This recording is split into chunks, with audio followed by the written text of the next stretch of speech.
Buenas tardes. Buenas tardes, maestra. Hola, hola, ¿Cómo buenas están? tardes, maestra. Bien, aquí. Gusto saludarlos. Igualmente, maestra, igualmente. Buenas tardes. Denme un Un segundito. honor volverla a ver, maestra. Sí, claro. La esperamos, maestra, con calma, no se preocupe. Ya. Denme un segundito que me estoy instalando porque les presumo que ando en Coatzacoalcos. Ah, ok, ok. Precisamente a ver un asunto del motivo por el cual nos estamos reuniendo el día de hoy, que es un asunto de violación, que me pidieron el favor de que lo atendiera.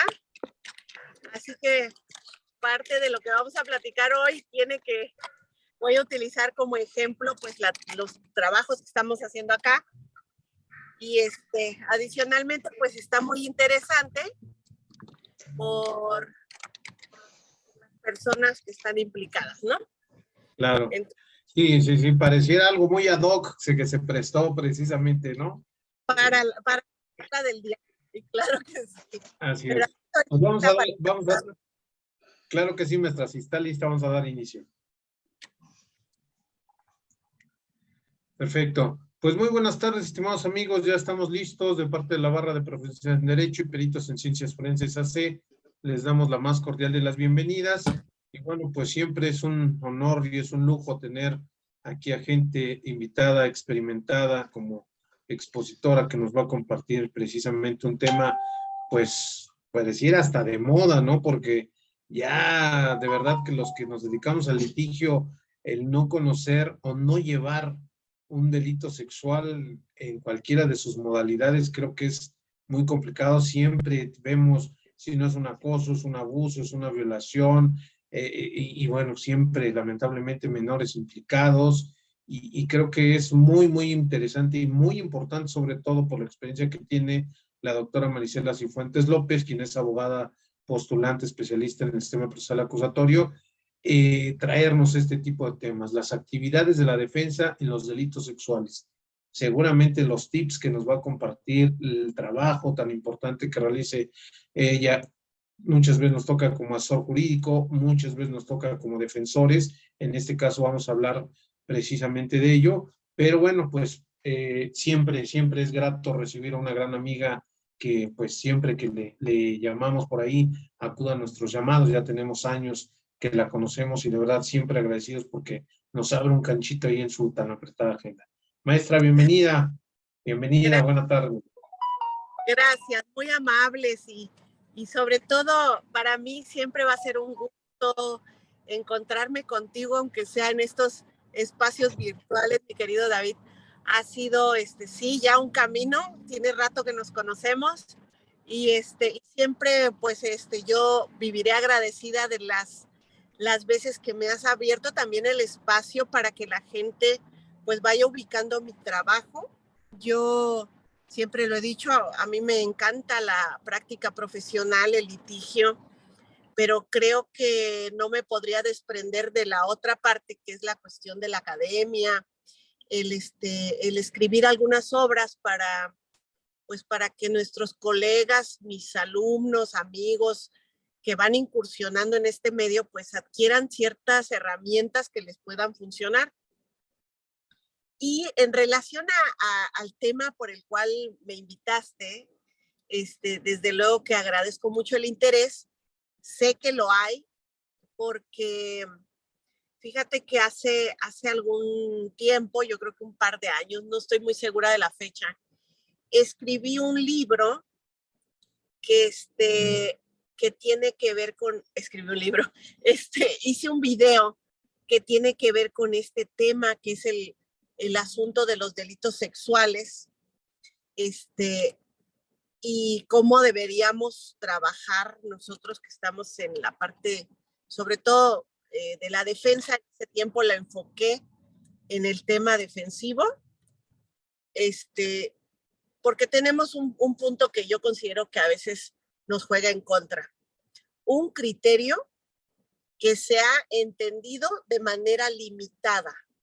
que es el criterio de que en los delitos sexuales, como se trata de asuntos que son de realización oculta, es decir, que no hay testigos, generalmente no vamos a encontrar testigos sobre los hechos, nos dicen la declaración de la víctima, pues es una pieza clave o una pieza fundamental, pero se entendió limitadamente esta consideración, porque el hecho de que la declaración de la víctima sea una pieza fundamental no significa que eso implique que sea lo único que hay que considerar, es decir, por el mero hecho de que exista la declaración de la víctima, con eso ya la Fiscalía tiene más que suficiente.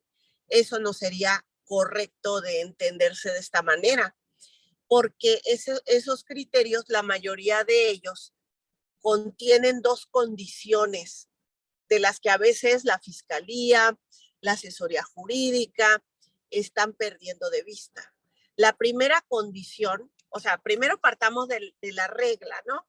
De que la declaración de la víctima es pieza fundamental. Esa es la regla. Ahora, esa regla mantiene dos condiciones. La primera condición, que sería una condición necesaria, pero no suficiente, es que esa declaración esté corroborada. Yo voy anotando aquí porque luego tengo que regresar a esos puntos. Y la segunda condición también es una condición necesaria, pero no suficiente, es que no existan datos que la controviertan. Eso es lo que dicen todas las tesis que le dan relevancia a la declaración de la víctima. Ninguna tesis dice la declaración de la víctima es pieza fundamental y es incontrovertible. Eso no es cierto. Establece dos condiciones que de manera conjunta serán suficientes y necesarias para poder darle ese valor a esa declaración. Por lo tanto, si está la declaración de la víctima, pero no se encuentra la corroboración, los factores o elementos de corroboración, esa declaración no es suficiente. Ahora, si supongamos la declaración está, hay algunos elementos que la corroboran, pero surgen elementos con una fuerza tal que son capaces de controvertirla, ¿verdad? Que la contradicen, entonces no sería suficiente con que haya una declaración y ciertos elementos de corroboración. Y eso creo yo que es lo que de pronto pues podemos estar perdiendo de vista en la práctica profesional. Porque resulta que tenemos muchas audiencias donde el juez dice, bueno, pero está la declaración de la víctima. Y con eso yo tengo para considerar que la víctima pues no tiene razones para mentir. Y que si ella dice que le hicieron tal cosa, pues eso fue lo que le hicieron. Entonces, yo creo que ahí deberíamos estar considerando pues estos elementos. Necesito, en principio, revisar esa declaración de la víctima para identificar cuáles son los elementos de corroboración con los que la Fiscalía cuenta. Y en segunda, ¿cómo puedo yo establecer elementos probatorios que puedan controvertir esa declaración? Punto a punto, ¿no? Punto a punto. Entonces, son pues parte de los primeros trabajos que hay que hacer en un tema tratándose de delito sexual. En ese video que les comento que está disponible en YouTube, ustedes pueden poner, creo que le puse guía técnica para la defensa en casos de delito sexual. Yo hablaba de lo siguiente, hay aspectos que yo tengo que tener en cuenta cuando se trabajan los delitos sexuales. El primer aspecto es obviamente el aspecto de la declaración de la víctima. El segundo aspecto tiene que ver con el aspecto científico. Es decir, aquí van a entrar las periciales, todas las periciales que podamos encontrar en una investigación. Una que resulta siempre muy recurrente, que la vamos a encontrar siempre, es la pericial en psicología. Porque adicionalmente a que la víctima, por ejemplo, en el caso de los delitos de violación, va a haber unos certificados médicos que atiendan al tema de que en qué estado se encuentra la víctima. El de psicología juega un papel de corroboración.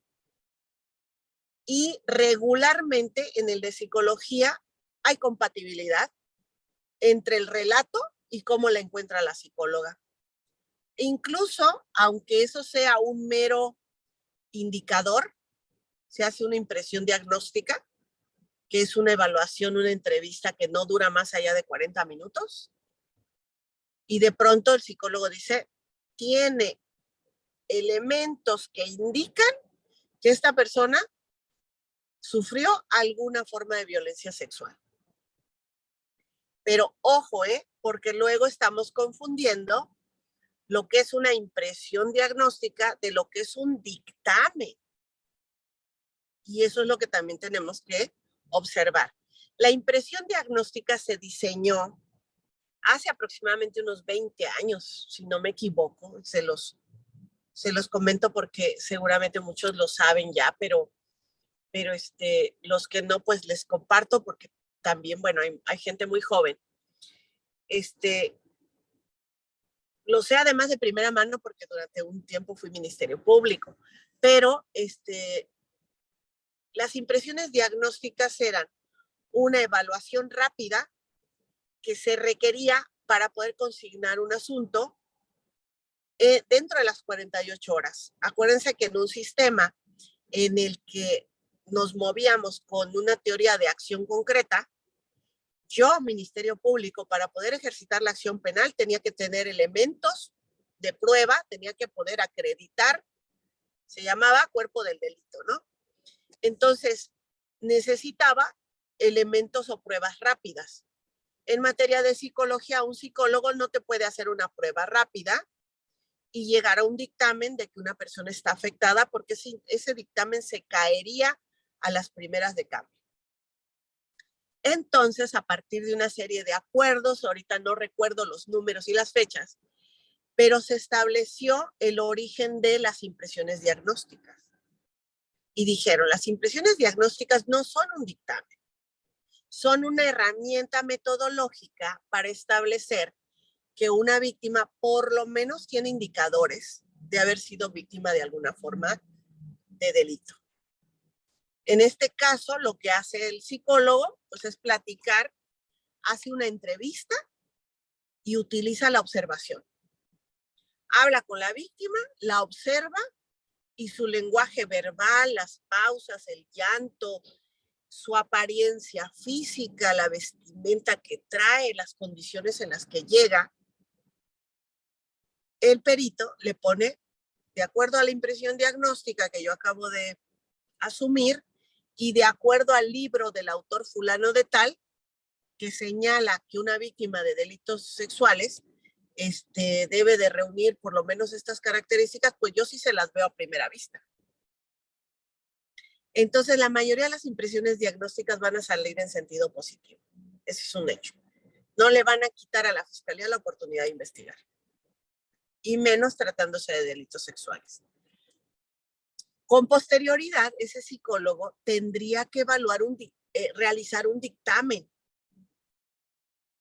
Y en este periodo de investigación, que puede durar 2 meses, 4 meses, dependiendo de las necesidades de la investigación, el experto tiene que citar a la víctima, seguir hablando con ella, darle unas sesiones para poder determinar 2 cuestiones. Si confirma lo que la impresión diagnóstica le arrojó y cuántas sesiones de tipo psicológicas requiere respecto a ese padecimiento a nivel emocional que la víctima tiene. Entonces, el dictamen es una tarea mucho más profunda en donde ya se aplican otras herramientas, se aplican test que le permiten pues llegar a mejores consideraciones. Una de las cosas que tenemos que observar cuando vemos toda esta parte científica o esta área científica del estudio del caso es, ¿hay impresión diagnóstica o el perito se aventó la volada de una vez emitir un dictamen? Porque de repente le ponen dictamen, ¿eh? Y luego, con el tiempo, a lo mejor identificamos que esa impresión diagnóstica y el dictamen idéntico, problema que lo vamos a encontrar en muchas carpetas. El hecho de que la impresión diagnóstica son 2, 3 hojitas, a los 2 meses vemos que el perito extiende un dictamen en psicología, revisamos el dictamen y es idéntico a la impresión diagnóstica. Eso también lo tenemos que tener en cuenta, porque posiblemente nuestro asunto sea un asunto peleable en juicio, hasta juicio. Y por lo tanto ahí podríamos advertir todas las deficiencias que el dictamen tiene si es una réplica de la impresión diagnóstica. Esto, incluso muchos peritos, los peritos jóvenes, no saben distinguir la diferencia entre impresión diagnóstica y dictamen. En muchos juicios, cuando yo le he preguntado al perito, ¿usted qué hizo? ¿Una impresión diagnóstica o un dictamen? Y me dicen, una impresión diagnóstica. ¿Y qué diferencia hay con un dictamen? No lo sé. Es lo mismo. Incluso uno de ellos dijo, no, lo que pasa es que en el dictamen ya se recetan medicamentos. Y le dije, pero usted es psicólogo, usted no puede recetar medicamentos. No. Entonces, si dice que el dictamen es para medicamentos, para recetar medicamentos, usted nunca podría hacer un dictamen. Ah, no, ¿verdad? Bueno, la cosa es que no es lo mismo. O sea, no saben distinguir para qué se hizo el dictamen y para qué se hace la impresión diagnóstica. Si conocemos ese origen, podemos distinguir entonces la forma de trabajo en los dos documentos. Y podríamos, después vamos a ver los aspectos probatorios, pero hay que tener en cuenta estas deficiencias porque a partir de la impresión diagnóstica y el dictamen, nosotros podemos generar algo que hoy en día ya se volvió un lenguaje común, que es hablar de los metadictámenes, ¿no? Es decir, un dictamen que un experto le hace al trabajo de otro experto, ¿verdad? Eso ya lo vamos a ver. La cuestión médica, ¿no? También dentro de esta rama que es toda la investigación de tipo científica, pues hay que ver el médico. ¿Qué le arrojó de información la exploración que hizo con la víctima? Sobre todo, aquí se destaca mucho el tema de los delitos que dejan rastro, es decir, las violaciones, que no es lo mismo que ocurre con los abusos sexuales, donde no hay rastro alguno y sin embargo, la fiscalía como estandariza sus procesos, a veces quiere hacer certificados médicos en abusos sexuales, cuando la víctima dice, pasó caminando y me agarró, perdónenme la expresión, me agarró una nalga. Pues para eso yo no necesito un médico porque no le va a encontrar nada, ¿no? O cuando se estaba despidiendo de mí, tocó mis senos y de repente quieren que el certificado arroje algo de eso. Lo hacen, ojo, no lo hacen porque la lógica dice que en abuso sexual no va a dejar ningún tipo de rastro que un médico pueda identificar como si fuera una lesión. Entonces, ¿por qué la fiscalía está haciendo esto fuera totalmente de la lógica? Porque al momento que pasa con el médico anota, tuve a la vista a la víctima, quien me refiere que le tocaron un seno, y entonces señalan que ahí se da una corroboración entre su declaración y el certificado médico donde al perito le cuenta los hechos y que ese es un elemento de corroboración. Quiero que observen también este otro detalle porque realmente esa no es una fuente de corroboración y la van a poder desvirtuar en juicio cuando hagan alegatos de clausura. ¿Por qué? Porque hay tesis que explican qué sí es una fuente de corroboración y qué no lo es una fuente de corroboración. Y desafortunadamente, lo tengo que decir, muchos jueces no distinguen las fuentes de corroboración. Una fuente de corroboración de lo que le pasa a una víctima de un delito sexual sería que hubiera un testigo presencial. Eso sería una fuente de corroboración. Dos sujetos que están viendo el mismo hecho, ¿no? Uno que lo vive de manera directa y otro que lo observa. Esa sí es una fuente de corroboración. Otra fuente de corroboración es una prueba científica aplicada a un indicio que confirma la declaración de la víctima. Por ejemplo, si la víctima dice, introduce su pene y eyacula dentro de mí. Entonces, pasan a la víctima el día de los hechos con el médico y el médico dice, efectivamente, la víctima tiene rastros de semen. Claro, lo dice técnicamente, ustedes ya saben cómo lo dice el científico, ¿no? Entonces, ese experto está corroborando científicamente la declaración de la víctima cuando la víctima dice, eyaculó dentro de mí, ¿no? Esa es una fuente de corroboración, no es una fuente directa, porque la fuente directa sería el testigo que ve.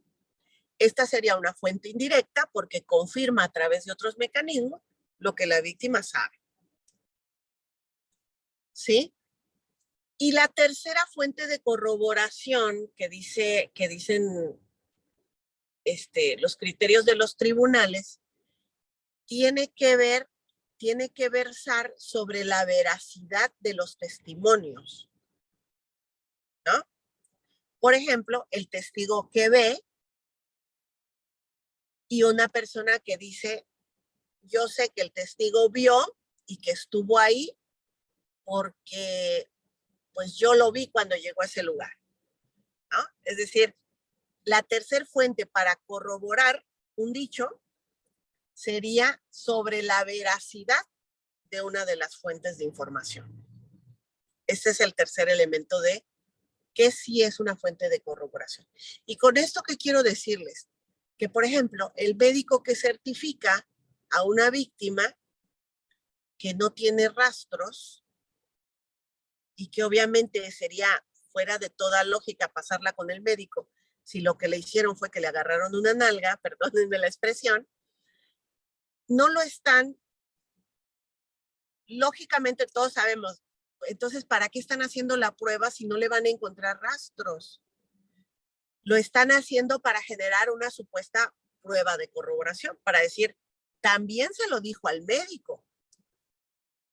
Pero el que se lo haya dicho al médico no implica que eso sea cierto. Incluso hay veces que pudiéramos encontrar que en el relato al médico varió la información de lo que le declaró al Ministerio Público. ¿Sí? Entonces, eso lo tenemos que también tener en consideración. Se está utilizando como fuente de corroboración. A ver, los testigos de referencia no son fuentes de corroboración, ninguno de ellos, en ningún delito. No tienen valor para acreditar el hecho delictivo. Entonces, ¿para qué me sirve un testigo de referencia? Para justificar líneas de investigación. Por ejemplo, la mamá de la víctima.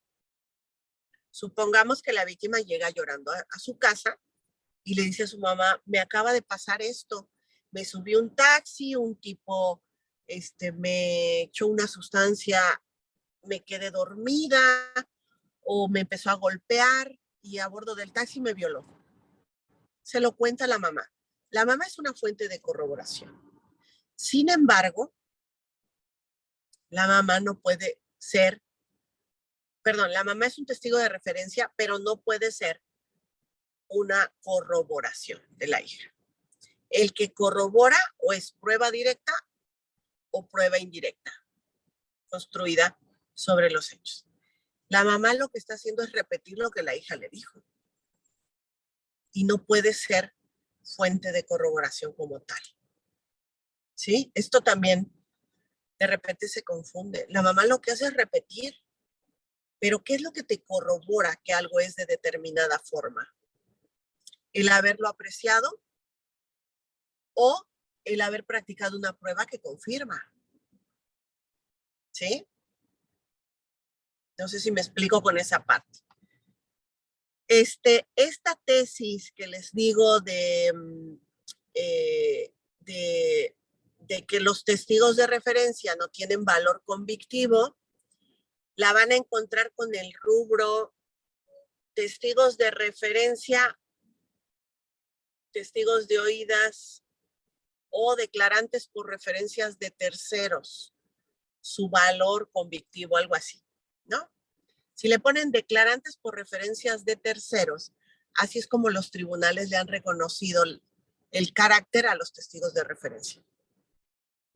Y ahí van a encontrar toda esta doctrina donde dice un testigo de referencia, cito entre paréntesis testigo de oídas, dice, no tiene valor para acreditar el hecho delictivo, pero es fuente para dar inicio a una línea de investigación, ¿no? Un testigo de referencia sería, siempre pongo este ejemplo, supongamos que alguien está en una calle, herido, llega la ambulancia, lo suben, no hay testigos en el lugar, el paramédico habla con el herido y le dice, oye, ¿estás bien? Dime qué día es hoy. Va confirmando información para ver el nivel de lesionado que está, ¿no? Y de pronto el que va en la camilla le dice al paramédico, el que me golpeó, le apodan el Donas.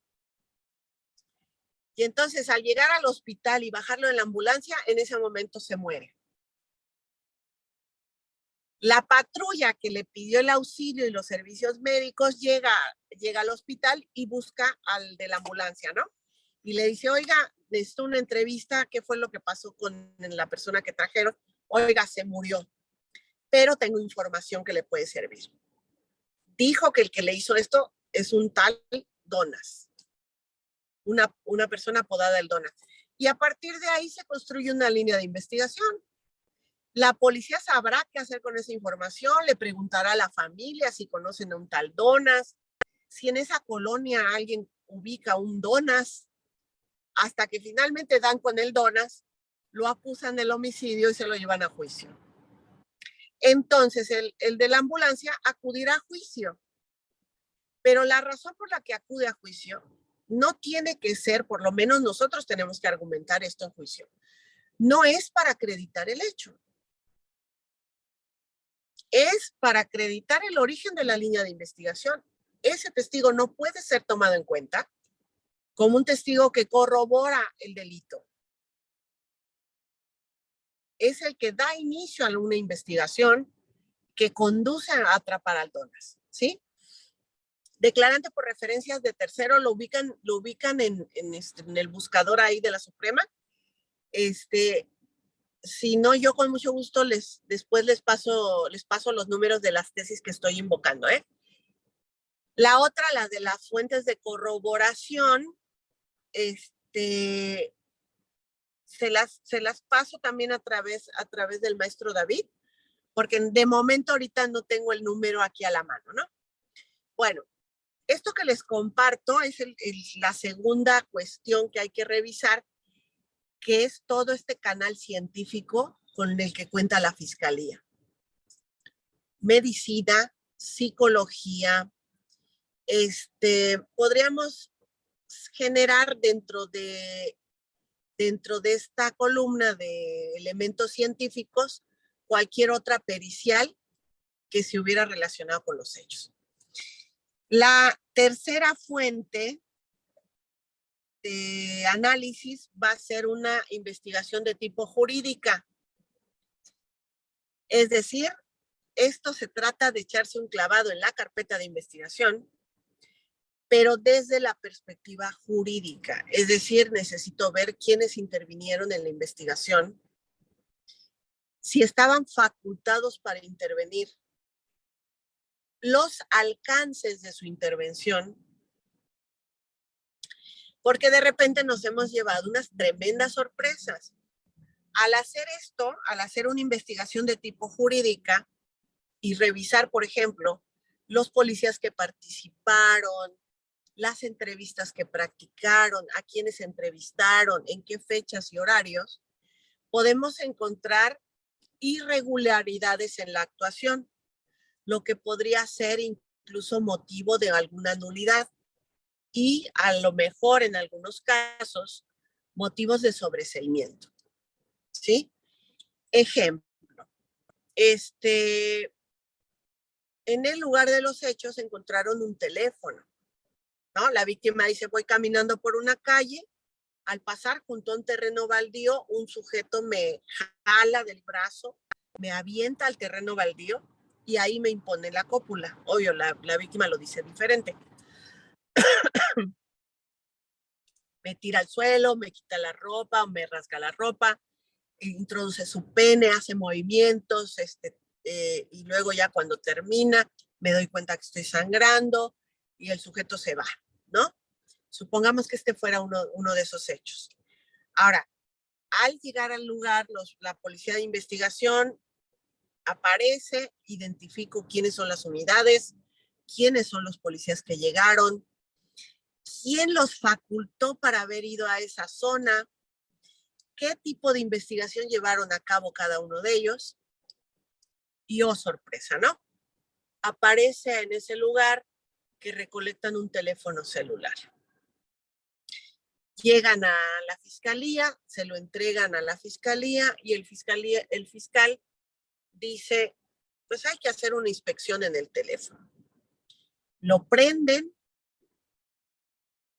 empiezan a ver los contactos y deciden llamar a 2, 3 personas para saber a quién le pertenecía ese número telefónico.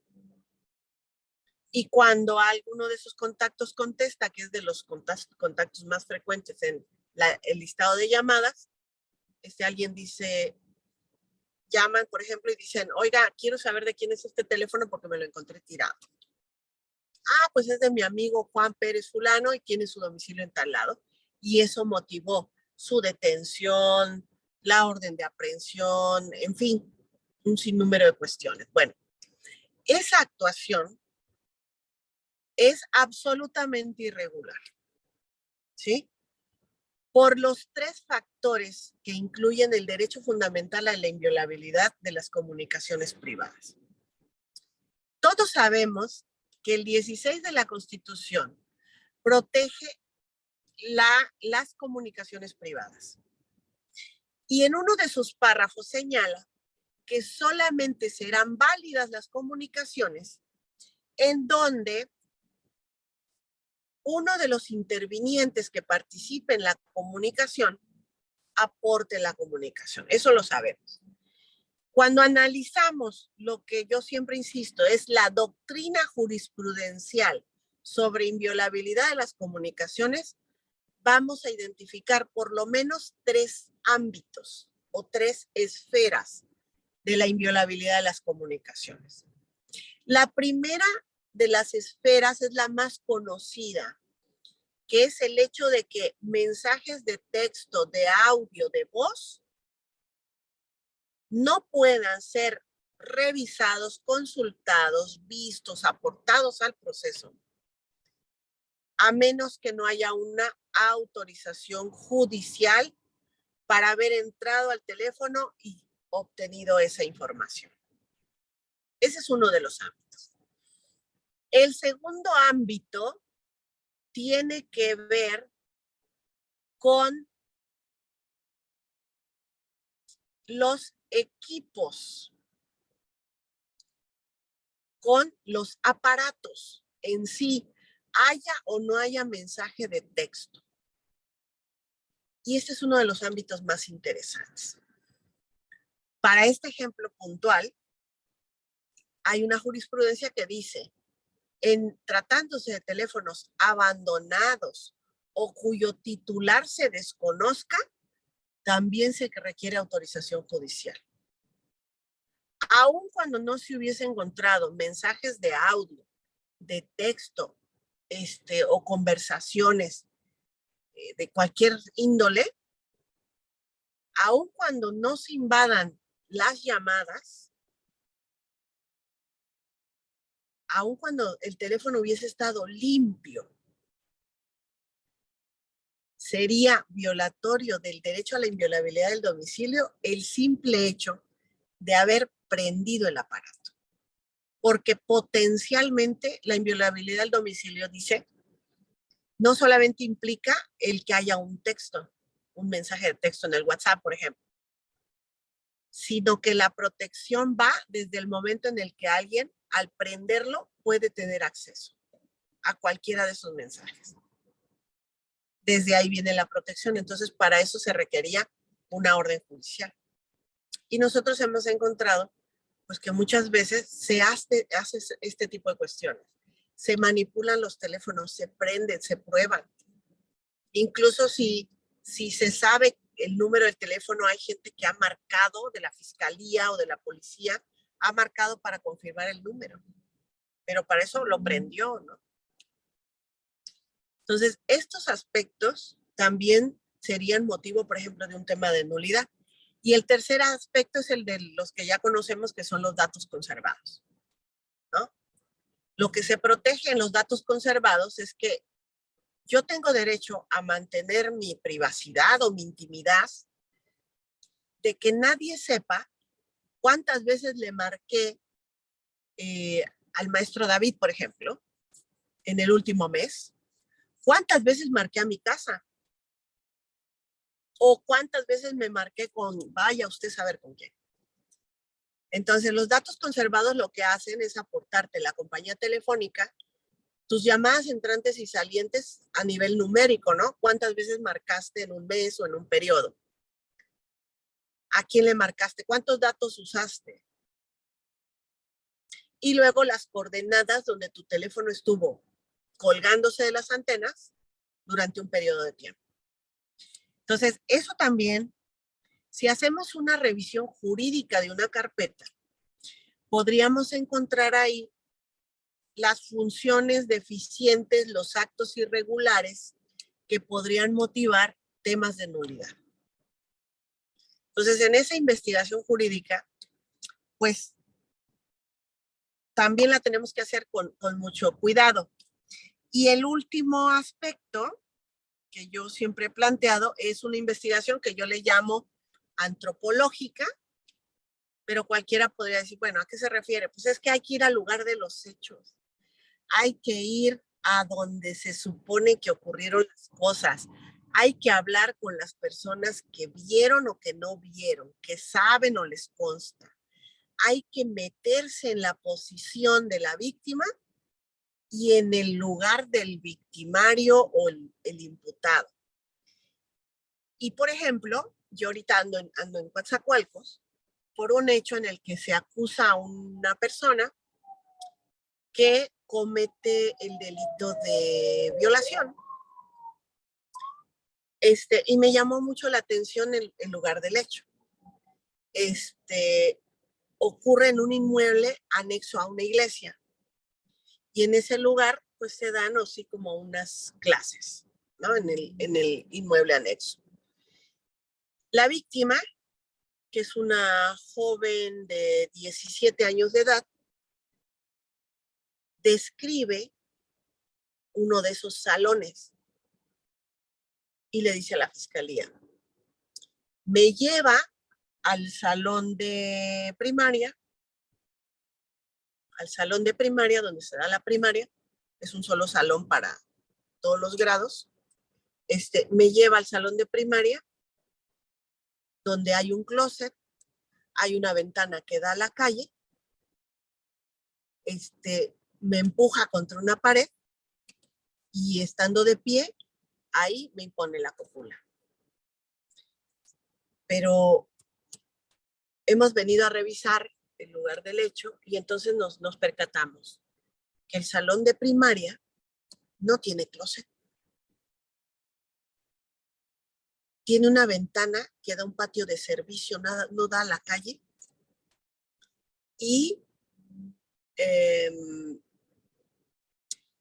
dijo que en la segunda ventana, la que no daba a la calle, dice que hay dos ventanas, una que da a la calle y la otra, dice, da a un salón. Dice, yo en ese momento vi como que pasó alguien.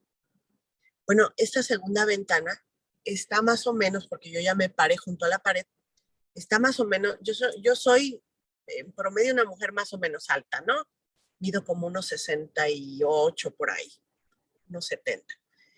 Cuando me paro en la pared, la ventana que da al salón de al lado es una ventana rectangular, mide 1 metro por 50 centímetros, pero está más o menos a una altura de 1,80. Es decir, no pudo haber visto a alguien que pasó por esa ventana, por la estatura, la distancia, pero eso no lo sabemos hasta que no acudimos a los lugares de los hechos.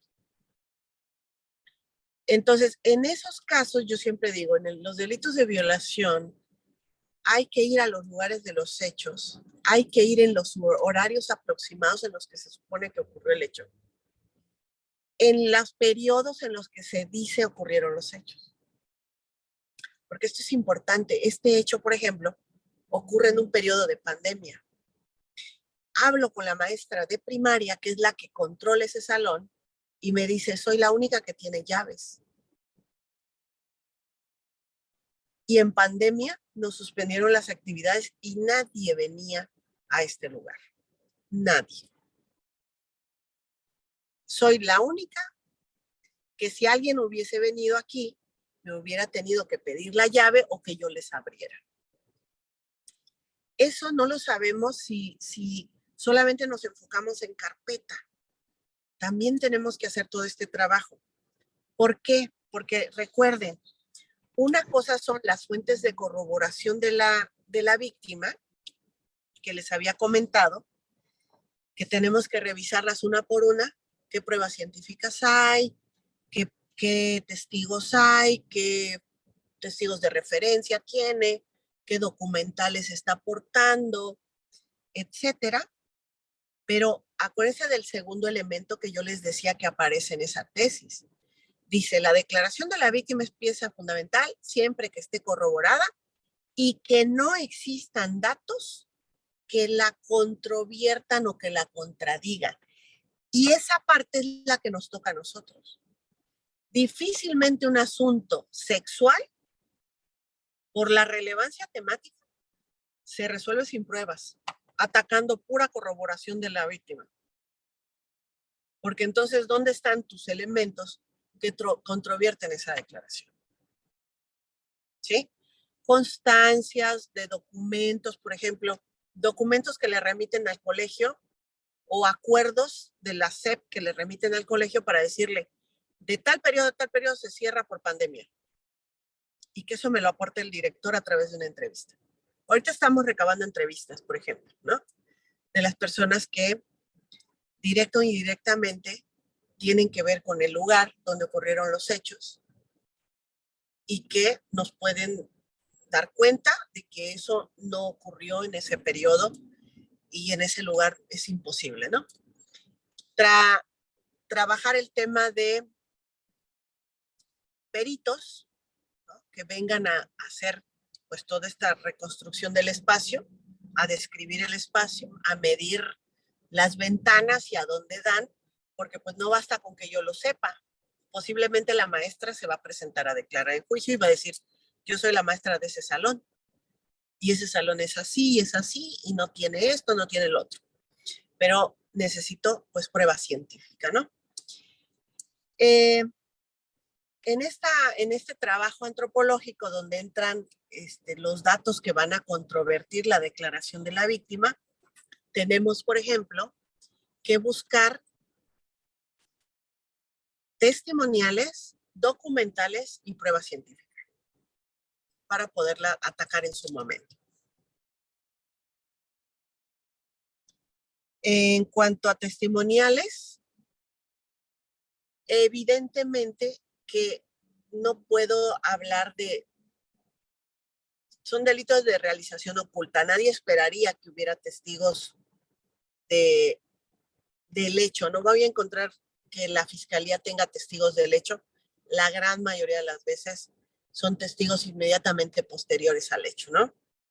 Todos de referencia.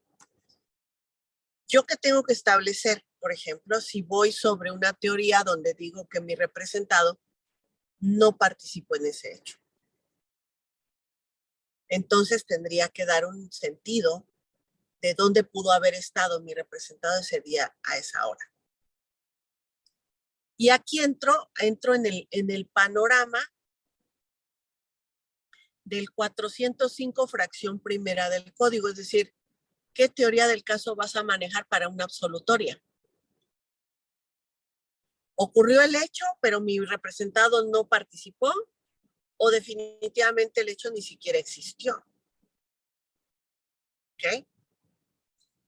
Esos son los dos caminos. Y si me voy a ir por la fracción primera del 405, quiere decir, nunca se dio la conducta y por lo tanto no habría responsabilidad de mi representado. 405 fracción primera, mi teoría del caso. En relación con el 359, 402, no hay pruebas suficientes para acreditar que el hecho haya existido. ¿Sí? Generalmente, esta es la línea. Trabajar sobre la idea de que mi representado no cometió esta conducta y por lo tanto no es responsable de delito alguno, 405 fracción primera, implicaría que entonces tengo que decir el que estaba haciendo ese día a esa hora. ¿Qué pasaba? Vamos a suponer, ¿qué pasaba el 9 de abril del 2020 entre 1 y 2 de la tarde? ¿Dónde estaba esta persona? Y aquí es donde entran testimoniales, documentales y prueba científica. ¿Ok? Testimoniales. ¿Él estaba con alguien? Voy a priorizar a los testigos objetivos de los testigos que tienen algún elemento de subjetividad.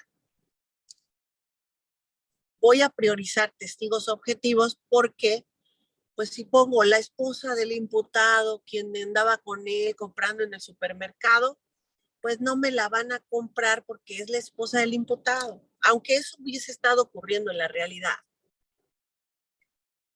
Va a ser muy difícil alcanzar una convicción cuando estamos poniendo personas que tienen un nivel de subjetividad con relación al interés del asunto. Hay tendencia pues a ayudar. Pero ¿qué tal un testigo más objetivo? Un testigo que no dependa económica ni emocionalmente del imputado, ni del destino del imputado.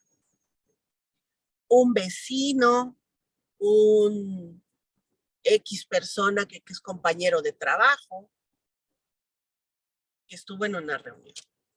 Entonces, en cuanto a testimonio, si lo que voy a hacer es ubicarlo en otro lugar, es muy importante trabajar muy bien con esos testigos para decir, yo lo vi porque él estuvo conmigo en una reunión de trabajo y me acuerdo porque ese es el otro elemento. ¿Cómo es que se acuerdan exactamente de esa fecha si ocurrió hace 2 años? ¿Qué elementos tiene, no? Ahora, esos testigos siguen siendo insuficientes para ser una fuente para que controviertan la declaración de una víctima. Entonces, lo que muchas veces yo sugiero es trabajar la prueba científica de georreferenciación, ¿no? Esta que a veces es poco usada y que yo creo que con el tiempo se ha vuelto un poquito más recurrida, ¿no? ¿En qué consiste una georreferenciación? Creo que muchos ya lo saben, nos podemos ubicar a través de nuestros aparatos de teléfono, nuestros celulares, pero más allá del equipo telefónico, yo quiero que observen, más allá del equipo telefónico, a nosotros quien nos ubica no es el teléfono es un mecanismo de ubicación. A nosotros quien nos ubica de mejor manera y con más alta precisión es nuestro correo electrónico. Porque cuando adquirimos un teléfono, por ejemplo, cuando adquirimos un teléfono para poder dar de alta mis aplicaciones, a abrir el sistema completamente, yo tengo que dar el correo electrónico con el que voy a registrarme, ¿no? Generalmente es Gmail, por ejemplo, correo electrónico de Gmail. Ahora hay dos mecanismos para ubicarme a través de esto. Una es directamente con el aparato y otra es con mi correo electrónico. Con el aparato corro un riesgo de imprecisión de 5 kilómetros. ¿Por qué? Porque si yo le pido a mi compañía telefónica que me diga el 9 de abril del 2020 dónde estaba yo a la 1 de la tarde, mi compañía telefónica me va a decir a la 1 de la tarde, tu teléfono se colgó de una antena que estaba en tal calle. Pero fíjense, no me está dando en dónde estaba yo, sino de qué antena se colgó mi teléfono para darme señal. Lo cual puede ser en promedio 5 kilómetros a la redonda de donde yo estoy. No me ubica en un lugar, me ubica en un perímetro y me dice, usted estaba, por ejemplo, usted estaba en Coyoacán. Sí, pero ¿en qué calle? Ah, eso no le puedo decir porque son 5 kilómetros a la redonda. ¿Me explico? Eso porque este sistema, cuando yo le pido a la compañía telefónica que me dé mis coordenadas por mi número de teléfono, la compañía me da mis coordenadas y me dice en qué antena me colgué, pero no me dice dónde estoy. ¿Ok? Ahora, pierdo este teléfono, me lo quita la policía cuando me detienen, lo oculto, lo guardo, etcétera. El que me puede decir dónde estaba yo ese día, sin necesitar ni siquiera el número de teléfono, si por ahí no me conviene exhibir el número de teléfono, ¿no? Porque qué tal que el imputado, vamos a suponer un imputado culpable, le mandó un mensajito a la víctima, le dijo, no le vayas a decir a nadie porque te va a ir peor. Eso que pasó, que te agarré a la fuerza, no se lo cuentes a nadie porque voy a matar a tu mamá. Supongamos que se haya atrevido y entonces tampoco me conviene que encuentren este teléfono, ¿no? ¿Qué pasaría entonces? A mí quien me localiza es mi correo electrónico. Y quien me localiza es Google Maps. Y Google Maps tiene la precisión de ubicarme hasta en una casa. Entonces, yo tengo expertos que les digo, quiero saber dónde estaba yo a la 1 de la tarde del 9 de abril del 2020. Y ese experto me va a decir, ese día, a esa hora, te ubico en tu domicilio, en un TOX, del otro lado de la ciudad, completamente una distancia tan lejana que no podría haber estado en el lugar de los hechos, donde se supone que la víctima refiere que la arrastré a un terreno baldío y la violé. Esa georreferenciación o pruebas de georreferencia, pues las hacen los peritos en sistemas. No son baratos, muchos de ustedes ya saben más o menos en cuánto andan, pero en promedio en 30, 40, 50 mil pesos el punto de georreferenciación. Y depende de cuántos días requiera hacerlo. O sea, cada punto de georreferenciación tiene ese costo más o menos. Pero ¿qué es lo que te entrega el perito? El perito te entrega una prueba con una selfie y dice, yo entré al correo electrónico de Marisela porque Marisela me dio una carta de autorización de que yo podía entrar a su correo. Al entrar a su correo, ubico, coloco ahí una información para que me arroje su ubicación de la fecha que me está pidiendo. Con unas aplicaciones que ellos tienen, dicen, yo determino que Marisela ese día, a esa hora, se encontraba en Querétaro. O sea, no pude estar en Coyoacán. Me encontraba en Querétaro. Y ahora sí, la prueba científica corrobora a mis 5 testigos que dicen, ese día nos fuimos a Querétaro. Y estuvimos con Marisela. De tal manera que ya mis testigos, por más que me quieran atacar la subjetividad que pudieran tener, no, es que son amigos, es que son compañeros de trabajo, pero son amigos. O el testigo que medio se pone nervioso y que termina contestándole a la fiscalía, ¿usted lo quiere ayudar? Pues sí, lo quiero ayudar, ¿no? Y nos echa a perder todo el buen trabajo que hicimos durante el interrogatorio. Se complica con el tema ahora de una georreferencia, ¿no? Porque ya sería muy difícil, de acuerdo a los criterios de los expertos, pues derribar la prueba científica que viene a corroborar el dicho de los testigos, ¿no? Ese es el punto. Los metaperitajes en psicología. Lo que hacen los metaperitajes también es atacar, primera, las impresiones diagnósticas por la debilidad de herramientas, es decir, una impresión diagnóstica solamente tiene la observación, no hay test, en las impresiones diagnósticas no se aplican test, pero en los diagnósticos, en los dictámenes, el experto está obligado a aplicar test o evaluaciones para determinar el problema de la víctima. Ahora, prueba científica en materia de medicina cuando se trata de violación, que no es necesaria, ya insisto, en los otros delitos de índole sexual, ¿no? Pero en aquellos donde hay cópula, en aquellos donde hay violencia física para imponer cópula, evidentemente ahí necesitamos una prueba en materia de medicina. Pero hay que direccionar al experto muchas veces en función de lo que necesitamos. Por ejemplo, una víctima incorporó una fotografía que le había mandado a su papá y decía, mira papá, esta es la huella de la mordida que me hicieron, ¿no? Entonces el papá aporta la fotografía, ¿sí?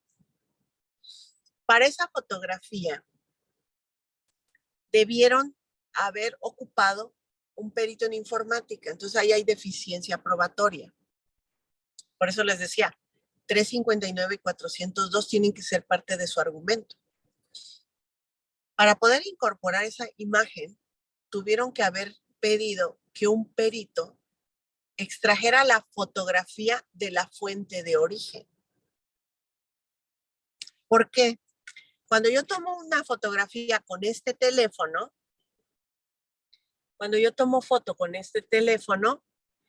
que va a ocurrir con esto es que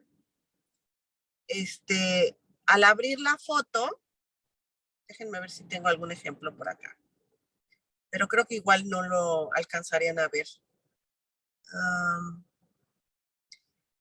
Al abrir la foto,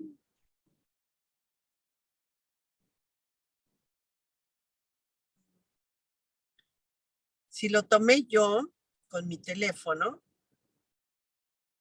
ok, algo así. Esta foto la tomé yo. En la parte de abajo, jalamos la foto hacia arriba y en la parte de abajo aparece todo esto, ¿no?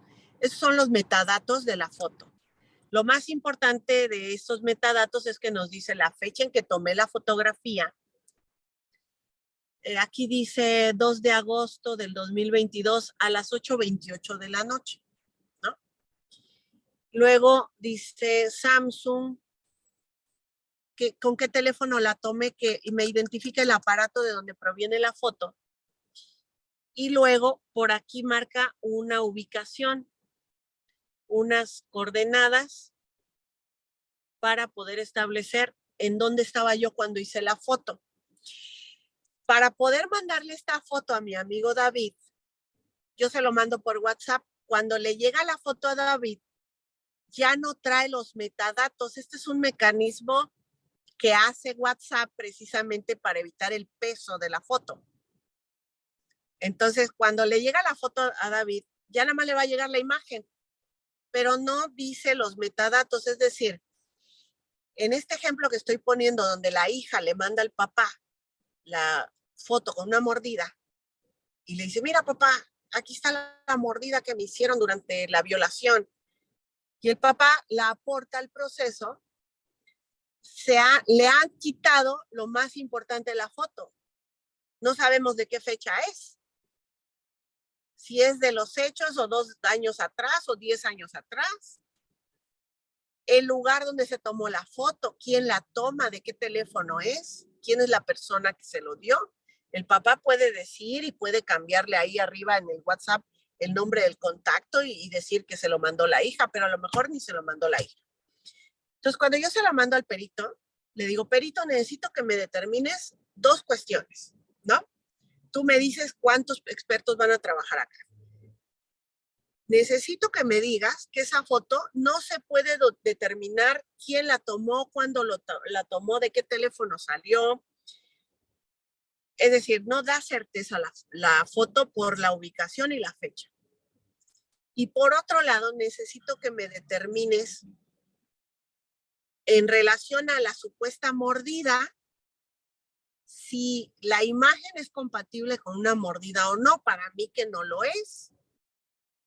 Pero además no se podría saber por la calidad de la foto, por el tamaño de la mordida y demás. Entonces lo dejo trabajar al perito y semanas después me manda el dictamen. Y entonces me dice en su dictamen, ya está, doctora, ya le mando mi dictamen a ver cómo lo ve, ¿no? Y entonces yo lo reviso y entonces él dice, no, esto que vemos aquí en esta imagen no es una mordida. Es un golpe con mano abierta sobre la espalda de una persona. Y le digo, ¿qué estás haciendo, perito? O sea, me quitas la mordida, pero me dejas un golpe que me acredita la violencia física para la cópula. No, le dije, a ver, ¿cómo llegas a esa conclusión? Entonces, la verdad es que se veía la imagen como cuatro cosas así, que parecía una mordida, y una cosa así, que al mismo tiempo parecía como una garra. ¿Me explico?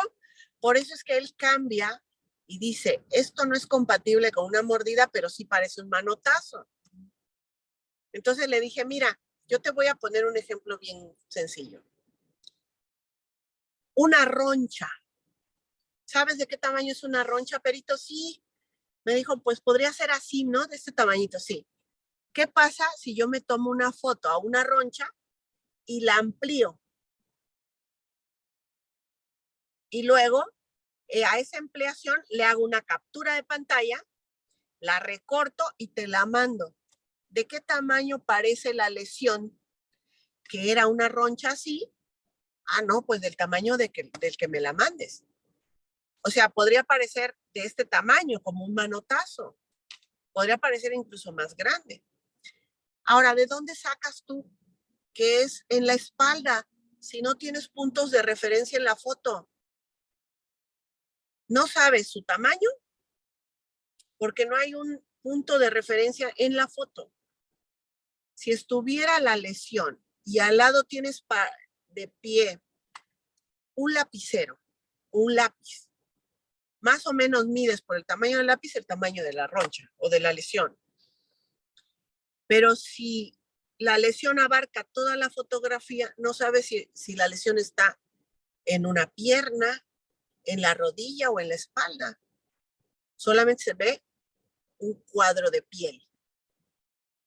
Entonces no me digas que me la cambies por una mordida, por un manotazo, porque me estás dando prácticamente lo mismo. ¿Sí me explico? Entonces a veces tenemos que trabajar de la mano con los expertos para fines de que nos den lo que realmente nos pueda servir de información. ¿Ok? Entonces, no sé si con esto que venimos hablando hay alguna duda, algo que quieran ustedes plantear en relación a esto que estamos viendo. Pues todo de la mano, maestra, de la mano, de verdad, pues creo que primero que nada, maestra, vamos a darle a los compañeros que le están preguntando los números. Yo fui más o menos anotando. Hacía referencia usted a comentaba los testigos de referencia o testigos de vida. Nos están preguntando es la tesis 2013-778. 2013-778. Y ahorita se los ponemos en el WhatsApp, en la plataforma. Luego de los declarantes por referencia aquí, de terceros que hizo referencia a la maestra es 2023-058. 2023-058. Y de la inviolabilidad de comunicaciones es 2003-266. 2003-266. ¿Vale? Pues esas son, maestra, de verdad es un agasajo oírla, tan nutritivo todo este tipo de cosas, porque, pues, repito, ya pareciera moda lamentablemente esta situación, y bueno, no entramos a otras cuestiones, se centró específicamente en la defensa de los actos que usted realiza como defensora, pero bueno, pues también tenemos ahí de repente algunas cuestiones de género, que también serían importantes en otra ocasión comentar, porque también es un mundo, las cuestiones de que son adolescentes y entonces ya pertenece a otro grupo vulnerable y que es mujer y bueno, es grandísimo. Pero no sé si hay alguna pregunta de los que se encuentran aquí en plataforma Zoom, compañeros. Adelante, pueden abrir su micrófono. Vamos a tratar de les vamos a pedir que sean muy breves y concretos porque la maestra se está trasladando, entonces, para también no ahondar más tiempo. Adelante, compañera Teresa Pérez Ugalde. Tiene la palabra. Gracias. No, nada más en cuestión de cuando habla del correo electrónico de tu teléfono. Si yo no he dado mi número, ¿cómo pueden obtener el correo electrónico? No sé si estoy erróneamente o si le entendí a la doctora para poder exactamente dónde estaba yo en ese momento, en tal fecha. Bueno, esto yo lo comentaba como una prueba de defensa. Entonces, tienes que recurrir a un perito para que él te haga una georreferenciación del día de los hechos a la hora que supuestamente estaban ocurriendo, ¿no? A ese experto tú le vas a dar autorización para que ingrese en tu correo. Ojo, con lo que voy a decir, porque voy a decir algo que no a toda la gente le gusta hablar claramente de estos temas. Mira, yo no estaba en el lugar de los hechos.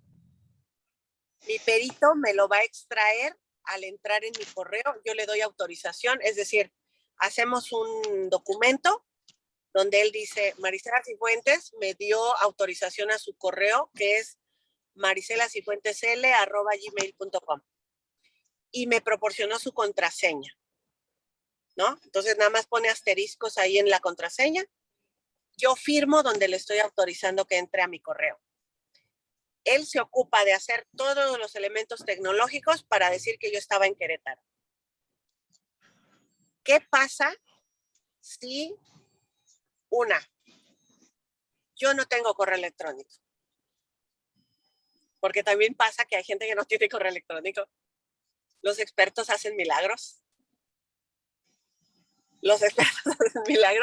Y la otra, ¿qué pasa si yo no estaba en Querétaro? Pues los expertos hacen milagros, ¿no?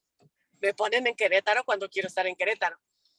Si yo necesito que me geolocalicen para corroborar una historia que yo estoy creando, el experto puede hacerlo, ¿no?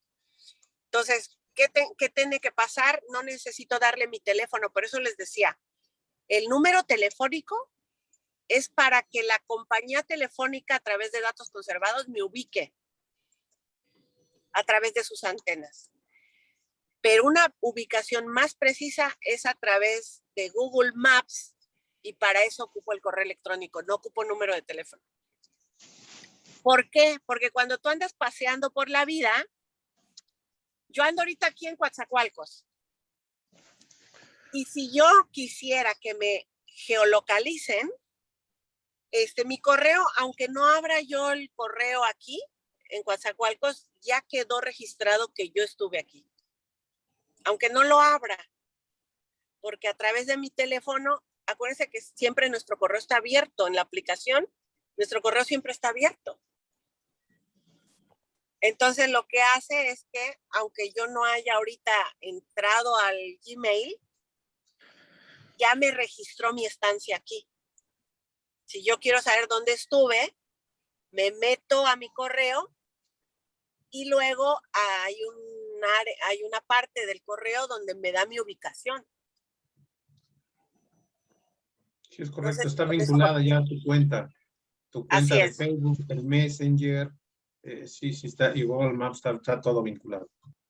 Así Es es. correcto. Yo ahorita precisamente tengo un homicidio y exactamente lo que usted está diciendo es lo que estoy haciendo.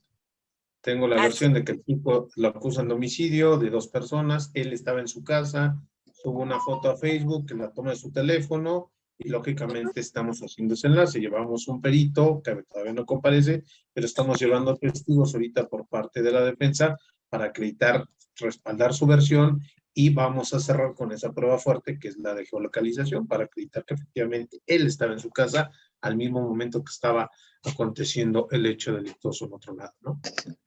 Es correcto. Así debe de ser. Perfecto. Perfecto. Pues no sé, ¿alguien más por ahí, compañero Ferrera? Gracias, doctor. Gracias, maestra, muy buenas noches. Un placer, Hola. como siempre, escucharla. Maestra, mire, tengo una duda. ¿Qué pasa si nos puede plantear con un ejemplo práctico, ¿sí? ¿Cómo plantear una nulidad para luego solicitar la exclusión en la etapa intermedia? Porque mire, siempre tenemos el problema de que los fiscales son ayudados por los jueces y todas se las admiten, ¿verdad? Por ejemplo, en un caso de impugnar el certificado médico que está mal, que no tiene sellos, ¿cómo lo haríamos, maestra? Si es tan amable, gracias, muy amable. Gracias. Voy a intentar hacerlo a toda velocidad porque este es un tema para hablarlo larguísimo. Pero les voy a dar los 5 puntos para la nulidad, ¿no? 5 puntos para la nulidad. Primero, legitimación activa, oportunidad, competencia y dato. Eso es lo primero que tienes que hacer para abrir el incidente. Legitimación activa, oportunidad, competencia y dato. Artículos 97, párrafo primero, 263 y 264. El 264 sería párrafo segundo. Eso es para abrir el incidente. Ya saben qué es legitimación activa, es decir, quiénes están autorizados para pedirlo, la oportunidad que es, en qué momento se puede pedir, la competencia que es, quién es el juez que me va a resolver, y el dato, si voy a exhibir, a desahogar datos, ¿no? Esto para abrir el incidente. ¿Ok? Sí.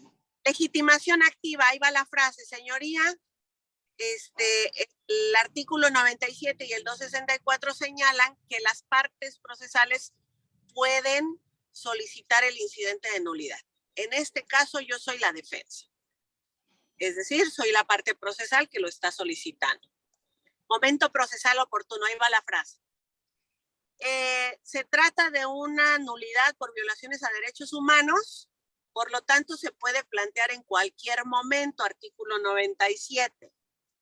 Se trata de una exclusión de un medio de prueba, 264 señala que puede ser en cualquier etapa del proceso. En este caso, señoría, me encuentro en etapa intermedia a la apertura de la audiencia y por lo tanto me encuentro en el momento procesal para hacerlo valer. Competencia, va la frase. El código establece que el juez al advertirlo en el 97 así lo dice, o en el 264 dice el juez o tribunal se pronunciarán lo conducente. Es decir, señoría, el juez de control es quien debe resolver mi incidente de nulidad. En este caso, usted se encuentra investido con esa calidad para poder resolverme el incidente de nulidad. Cuarto elemento, la prueba, ¿no? Los datos de prueba. Si van a desahogar, si necesitan desahogar, porque a veces es un video para acreditar que no existió el hecho o para acreditar la forma en que se violaron los derechos humanos. Entonces, hay veces que van a necesitar desahogar pruebas. Si ese fuera el caso, 20 constitucional, apartado A, fracción cuarta y fracción décima. Voy a desahogar pruebas. ¿Por qué? Porque el 20 constitucional habla del juicio oral y dice en el apartado, en la fracción cuarta, El juicio oral se llevará a cabo con un juez que no conozca el caso previamente, algo así dice, y luego dice, las argumentaciones y los elementos probatorios se desahogarán de conformidad con la oralidad. Palabras más, palabras menos, porque no tengo ahorita la Constitución para leerla. Pero dice bajo las reglas de oralidad. Y luego la fracción décima dice, todas las audiencias previas a juicio seguirán los mismos principios del juicio oral. Entonces, si en el juicio oral me permiten de manera oral desahogar la prueba, en cualquier otra audiencia yo puedo plantear que se desahogue prueba. Esto se los comento porque a veces en los incidentes de nulidad el fiscal se opone a que se desahogue prueba diciendo, es que en ninguna parte del código dice que se deba de desahogar pruebas para un incidente de nulidad. Pero la Constitución dice que las audiencias previas a juicio se rigen por los mismos principios que el juicio. Argumentaciones orales y desahogo probatorio de manera pública y oral. Y luego ya planteas tu incidente de nulidad exponiendo la violación al derecho fundamental, qué artículos lo protegen, cuáles son las reglas de cumplimiento de ese derecho fundamental y cuál es la consecuencia de no haberlo respetado. Te pongo un ejemplo. El policía entra sin orden de cateo y se lleva un detenido y asegura un arma de fuego. Vas a plantear incidente de nulidad. Ya vimos todos los elementos para que te aperturen el incidente, ¿no? Dijiste, estoy en el momento procesal, soy en la defensa y vengo a plantear una nulidad de medio de prueba consistente en un arma de fuego. Te van a abrir la audiencia y voy a desahogar un video a través de un perito en informática. Se va a oponer el fiscal, te va a decir, oiga, no, me opongo porque no tenemos por qué desahogar.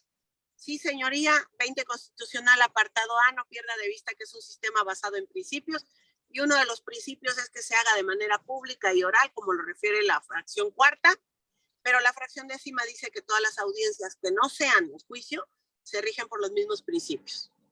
Así que voy a desahogar. En el desahogo, tú lo que vas a invocar pues son violaciones a la inviolabilidad del domicilio. Entonces tienes que exponer primero derecho fundamental vulnerado, ¿no? Las reglas que protege ese derecho fundamental. Inviolabilidad del domicilio, 16 constitucional. Deber de respetar esa regla. Primero constitucional, párrafo tercero, el derecho de todas las autoridades de garantizar el derecho humano, ¿no? Y luego la consecuencia. ¿Cuál es la consecuencia sobre la indebida actuación? 20 constitucional, apartado A, fracción novena, 97 y 264, exclusión y nulidad de prueba ilícita. ¿Vale? Palabras más, palabras menos, de ahí le puedes agregar pues otros numerales, otros tratados internacionales, tesis sobre prueba ilícita, prueba derivada, aventarte todo lo que quieras. Y no perder de vista la afectación real que te está produciendo esa violación, porque el 101, párrafo primero, te dice que no basta con que alguien haya quebrantado una norma jurídica, sino que te tiene que estar produciendo una afectación real. Entonces, la afectación real que tú puedes manifestar es que esa prueba ilícita generó una detención, está privado de su libertad debido a una prueba ilícita, ahí te está produciendo afectación real, y hablar de todas las consecuencias que te produce que alguien te detenga cuando tú no estabas haciendo nada, ¿no? Eso es afectación real, violaciones al debido proceso. Eso es lo más rápido que les puedo explicar una nulidad. Muchísimas gracias, maestra. Muchas gracias. Y una última pregunta, Pati, por ahí estaba una compañera, Pati Chávez, por favor, breve, Pati. Ya parece sesión espiritista, esta se me acabó la luz acá afuera. Adelante, compañera Pati. Buenas noches, maestra. Hola. De la geolocalización se puede meter como prueba indubitable. Lo que pasa es que tengo un caso en el que ya fue sentenciado, pero el abogado que estaba en ese momento nunca acudió a ese tipo de pruebas. Por decir, el sentenciado estaba en el centro. Pero ya está sentenciado. Sí. No, yo lo veo muy difícil como para un incidente de inocencia, ¿verdad? De reconocimiento de inocencia. Miren, presentaron algunas fotos, algunos videos. El abogado defensor de este momento no le dio pruebas. No solicitó peritajes, no solicitó nada, pero sí hay medios probatorios. Nada más el problema fue que no lo supieron. Que con lo de la geolocalización se pusiera, porque al momento de que supuestamente se cometió el sentenciado se encontraba en la Ciudad de México, no en el Estado de México. Y eso siempre lo manifestó él en su, ¿cómo se llama? Lo manifestó él siempre en sus declaraciones, ¿no? Sí, siempre. De hecho, su mamá tuvo... Bueno, te digo prácticamente así en cortísimo por las cuestiones de los tiempos. Un reconocimiento de inocencia requiere una prueba mucho más contundente que una prueba científica generada después del proceso. Necesitarías alguna otra prueba que te dé motivo a generar una prueba científica. Correcto. No sé, no, el que tú crees una prueba de pericial a estas alturas, así nada más porque sí, lo veo muy complicado para que te concedan un incidente de reconocimiento de inocencia y que venga a derribar completamente ya la sentencia, ¿no? Condenatoria. Tendría que ser algo mucho más fuerte. Lo que a veces ocurre, por ejemplo, es que la víctima termina reconociendo que el hecho no existió en algunos asuntos, en otros aparece un video,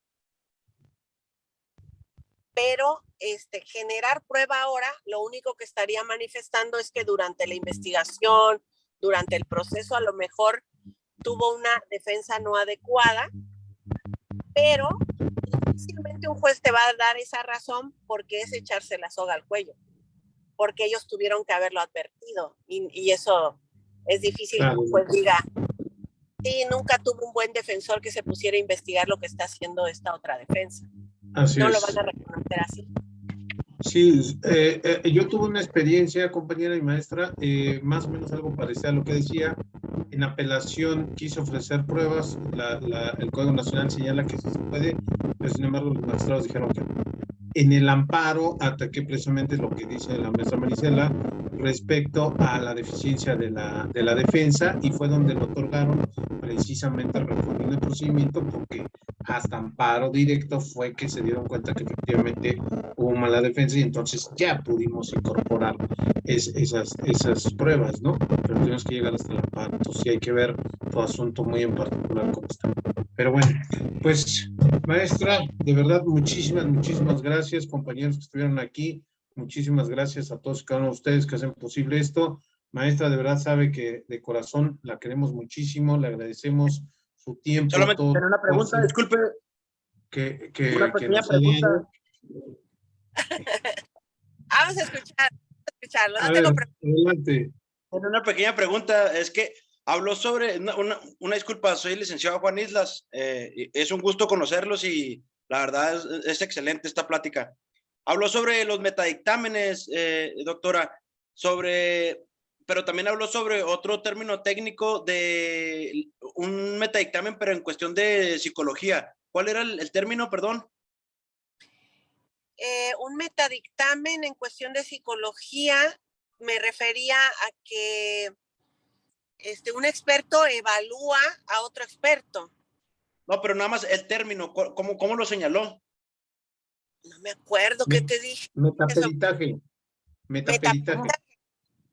¿Cómo? Metaperitaje. Metaperitaje, ok. Y en esa cuestión, pues me imagino que también hay metadictámenes en mecánica de hechos, mecánica de lesiones, psicología Todo, forense y claro. victimología forense. Todo lo que implique un dictamen que se basa en carpeta de investigación son metadictámenes o metaperitajes. Ah, ok.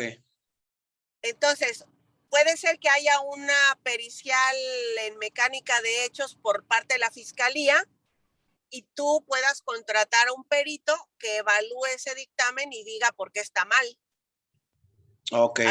Está desactualizada la metodología, las técnicas, el libro que está utilizando el perito para fundar su dictamen ya está en desuso, etcétera. Entonces, cuando un experto evalúa a otro y hace un dictamen de los errores del otro, pues prácticamente es un metaperitaje.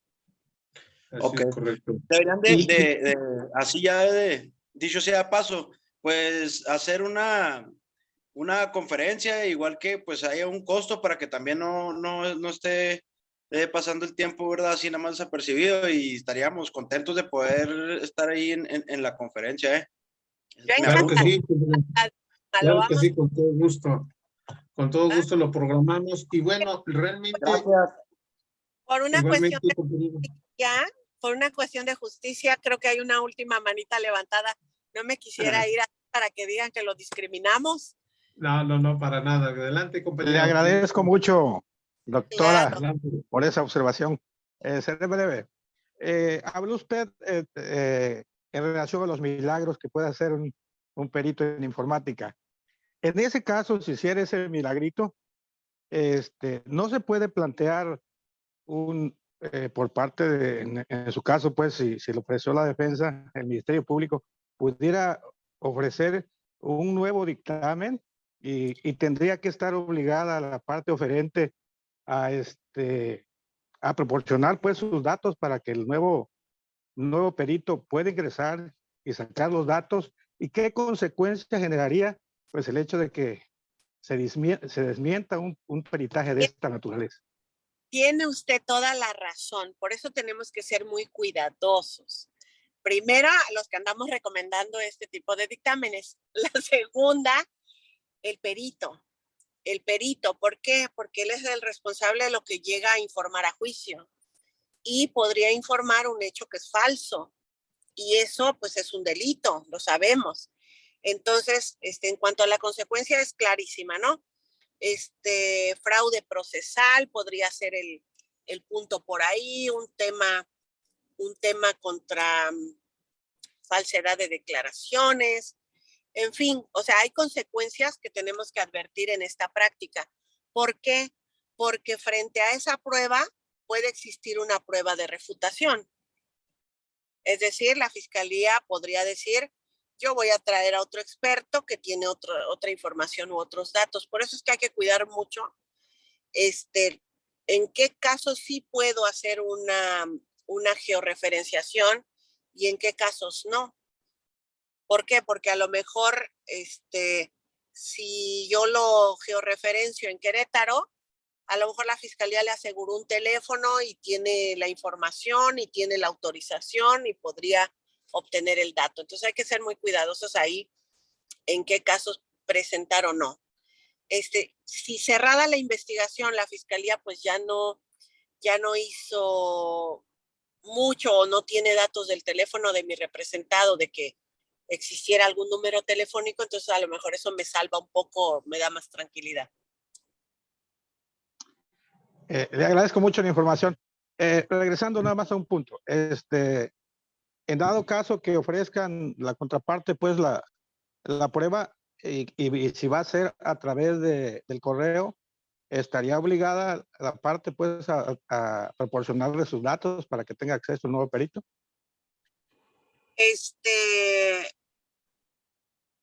Para el nuevo perito, para la refutación. Así es. Tendría que basarse en el dictamen, no propiamente en la autorización. ¿No podía ser un nuevo dictamen? No, tendría que basarse en lo erróneo del dictamen del experto, pero con base en otros elementos. ¿Por qué? Porque el imputado decide a quién le deja entrar o no a su correo.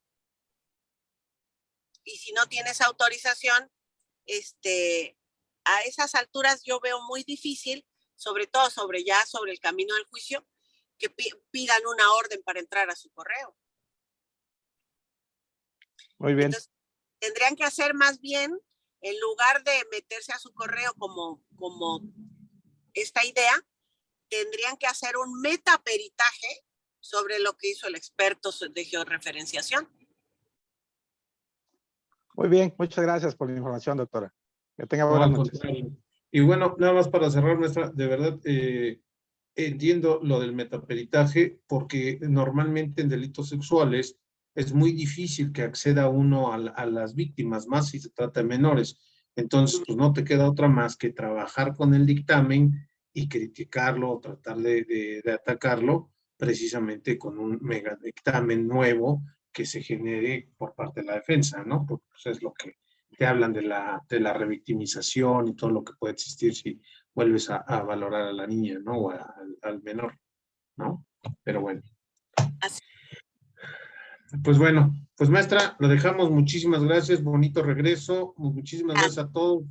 Le agradecemos y de verdad, gracias por compartir este tipo de temas. Le mostramos su constancia por haber participado aquí con nosotros. Se la haré llegar brevemente. Y bueno, pues sabe que esta es su casa y con todo gusto, pues vamos pensando, como decía el compañero Islas, en algo de, no sé, de nulidades, algo donde podamos nuevamente invitarla para venir a compartir aquí el conocimiento. Pues muchísimas gracias, maestra.